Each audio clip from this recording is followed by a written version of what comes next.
پارہ نمبر 5 سورۃ النساء کی آیت نمبر 92 ہے، اور اسی آیت کے تعلق سے کل ہم نے کچھ باتیں سماعت فرمائی کہ یہ آیت کریمہ نازل اس وقت ہوئی کہ حضرت عیاش بن ربیعہ مخزومی یہ اسلام لانے کے بعد ہجرت کر کے مدینہ چلے آئے، تو ان کی ماں نے اپنے دوسرے جو بیٹے تھے ابو جہل اور حارث، جو کہ سوتیلے بھائی تھے حضرت عیاش کے، تو ان سے کہا کہ جب تک تم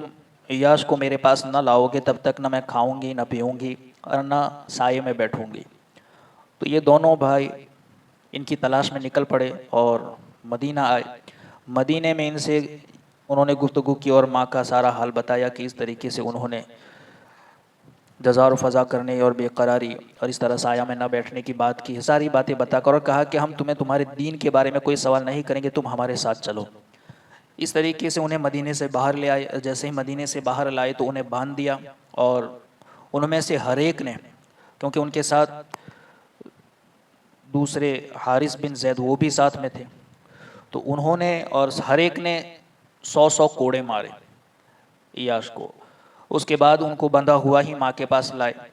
ماں نے کہا کہ میں اس وقت تک تجھے نہیں چھوڑوں گی جب تک کہ تو اپنا کلمہ پڑھنے، یعنی جو دین تو لایا ہے وہ دین ترک نہ کر دے۔ تو ستایا گیا، بار بار دھوپ میں ان کو رکھا گیا، یہاں تک کہ انہوں نے اپنا وہ دین چھوڑ دیا۔ پھر انہیں حارث بن زید نے ملامت کی کہ اے عیاش، تم اس دن کا کلمہ پڑھ چکے تھے جسے تم حق جانتے ہو، تو پھر تم واپس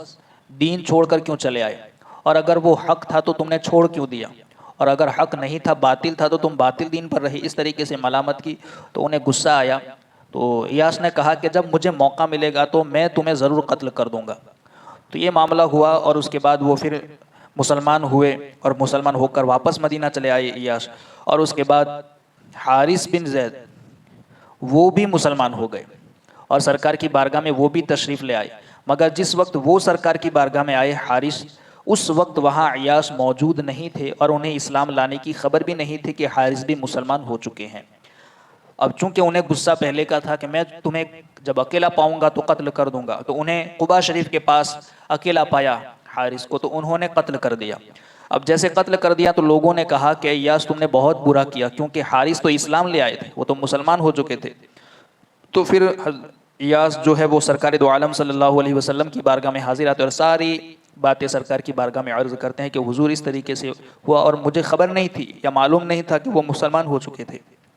تو اس آیت میں چونکہ کسی مسلمان کو بھول سے قتل کر دینے کا بیان ہے اور اس کے متعلق مسائل ہے، تو انہوں نے چونکہ جانتے نہیں تھے کہ مسلمان ہو چکے ہیں اور قتل کر دیا تھا، تو اس پر یہ آیت کریمہ نازل ہوئی اور اس میں چند احکام بتائے گئے۔ آیت میں قتل کی 4 صورتوں کا بیان ہے، اور پھر 3 صورتوں میں کفارے کا بیان ہے، یعنی قتل کی 4 صورتیں ہیں اور کفارے کی 3 صورتوں کا بیان ہے۔ پہلی صورت یہ ہے کہ مسلمان کا کسی دوسرے مسلمان کو ناحق قتل کرنا یہ حرام ہے۔ پہلی صورت، مسلمان کا کسی دوسرے مسلمان کو ناحق قتل کرنا یہ حرام ہے۔ دوسری صورت یہ ہے کہ کوئی مسلمان کسی دوسرے مسلمان کو غلطی سے قتل کر دے، یعنی جان بوجھ کر نہیں، غلطی سے قتل کر دے۔ جیسے شکار کو مار رہا تھا مگر گولی مسلمان کو لگ جائے، یعنی کسی شکار کر رہا تھا کسی چیز کا مگر گولی کسی دوسرے مسلمان کو غلطی سے لگ گئی۔ تو دوسری صورت میں مسلمان کسی دوسرے مسلمان کو غلطی سے قتل کر دے، یا کسی کو حربی کافر سمجھ کر مارا لیکن قتل کے بعد معلوم ہوا کہ مقتول تو مسلمان ہے، یعنی کسی کو حربی کافر سمجھا تھا تو مار دیا، مگر قتل کے بعد پتہ چلا کہ مقتول یعنی جسے مار دیا گیا ہے وہ تو مسلمان ہے، تو اس صورت میں قاتل پر ایک غلام یا لونڈی کو آزاد کرنا لازم ہے۔ یعنی اس صورت میں مسلمان جس نے قتل کیا ہے تو اس کے لیے ایک غلام یا لونڈی کو آزاد کرنا یہ لازم ہے، اور اس کے ساتھ وہ دیت بھی ادا کرے گا جو مقتول کے وارثوں کو دی جائے گی، یعنی ایک رقم جو متعین ہوتی ہے دیت کے طور پر، تو وہ دیت بھی ادا کرے گا۔ کس کو؟ جو مقتول ہے، جس کو مار دیا گیا اس کے گھر والوں کو یہ دیت دی جائے گی، اور یہ دیت کا مسئلہ ایسا ہے کہ دیت جو ان کے وارثوں کو دی جائے گی گھر والوں کو، تو وہ اس کے وراثت ہی کی طرح اس کے احکام ہے کہ اسی میں سے پھر اس کا اگر قرضہ ہے تو قرضہ ادا کیا جائے گا مقتول کا، اور پھر ان کے وارثوں میں جس طریقے سے تقسیم کا مسئلہ ہے ویسے ہی اس کو تقسیم کیا جائے گا۔ تو اس صورت میں کہ اگر کسی نے مسلمان کو غلطی سے قتل کر دیا تو ایک غلام یا لونڈی کو آزاد کرنا یہ لازم ہے، اور گھر والوں کو مقتول کے دیت دینا بھی ضروری ہے۔ تو دیت مقتول کے وارثوں کو دی جائے گی اور وہ اسے میراث کی طرح تقسیم کر لیں، یعنی گھر والے بھی اسے جس طرح وراثت کا مال تقسیم کرتے ہیں اسی طریقے سے یہ مال بھی جو ملے گا دیت کے طور پر اسے بھی میراث کی طرح تقسیم کر لیں۔ دیت مقتول کے ترکہ کے حکم میں ہے، یعنی دیت جو ہے وہ مقتول کے ترکہ یعنی کہ مقتول نے جو اپنا مال چھوڑا ہے،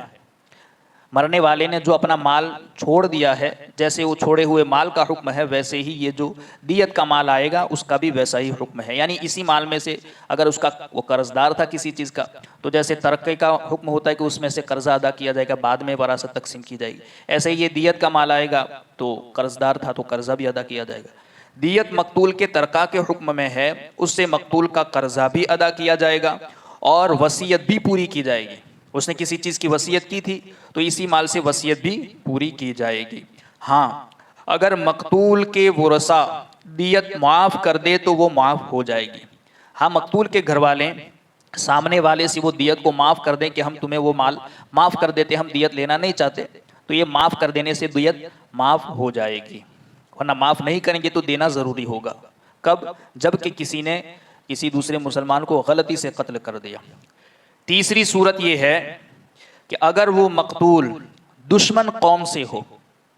یعنی جسے مارا گیا ہے وہ اس قوم سے ہے جس سے آپ کی دشمنی ہے، مقتول دشمن قوم سے ہو لیکن وہ مقتول بذات خود مسلمان ہو تو صرف ایک مسلمان غلام آزاد کرنا لازم ہے اور دیت وغیرہ کچھ لازم نہ ہوگی۔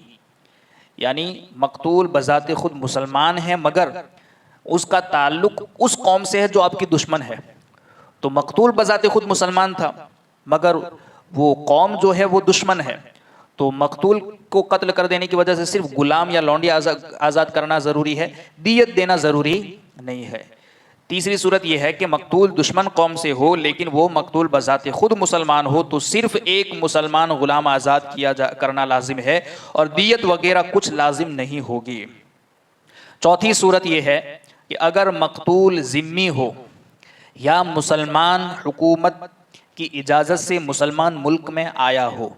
ذمی ہو یا مسلمان حکومت جہاں ہے اسلامی حکومت وہاں مسلمانوں کی حکومت کی اجازت سے مسلمان ملک میں آیا ہو جسے مستامن کہتے ہیں، تو اس کو قتل کرنے کی صورت میں اس کے گھر والوں کو دیت دی جائے گی اور ایک مسلمان غلام یا لونڈی کو آزاد کیا جائے گا۔ البتہ اگر غلام لونڈی نہ ملے، جیسے کہ آج کے زمانے میں غلام اور لونڈی کا زمانہ ہے نہیں، جیسے ہمارے زمانے میں کہ غلام لونڈی ہے ہی نہیں، تو پھر 2 مہینے کے مسلسل روزے رکھے جائیں گے، 2 مہینے کے مسلسل روزے رکھے جائیں گے۔ یہ یاد رہے کہ قتل خطا کے کفارہ میں کافر غلام آزاد نہ کیا جائے گا، یعنی کفارے میں جہاں جہاں یہ بات کہی گئی نا کہ ایک غلام آزاد کرنا یا یہ ایک لونڈی کو آزاد کرنا، تو ہر کفارے میں جو غلام آزاد کرنے کی بات ہے تو قتل کا جو کفارہ ہے، قتل خطا، کسی کو غلطی سے قتل کر دینے کا جو کفارہ ہے اس میں مسلمان غلام آزاد کرنا ضروری ہے، اس میں کافر غلام آزاد کرنے سے کام نہیں چلے گا۔ اس میں جو کہا گیا نا کہ یاد رہے کہ قتل خطا کے کفارے میں کسی کو غلطی سے قتل کر دیا ہے تو اس کے کفارے میں کافر غلام آزاد نہ کیا جائے گا۔ باقی تمام کفارات، باقی کفارات میں حنفی مذہب میں ہر طرح کا غلام آزاد کر سکتے ہیں، باقی جو کفارے ہیں قتل کے علاوہ، قتل خطا کے علاوہ، تو ان کفارات میں حنفی مذہب میں، ہمارے مذہب میں ہر طرح کا غلام آزاد کر سکتے ہیں، چاہے وہ کافر بھی ہو تو بھی آزاد کر سکتے ہیں۔ جیسے کہ کس طرح کا کفارہ، جیسے روزے کا کفارہ ہے، زہار کا کفارہ ہے، تو اس کے علاوہ جیسے کفارے دوسرے ہیں جس میں غلام آزاد کرنے کی بات ہے تو ان میں آپ دوسرے غلام بھی آزاد کر سکتے ہیں، مگر قتل خطا کا جو کفارہ ہے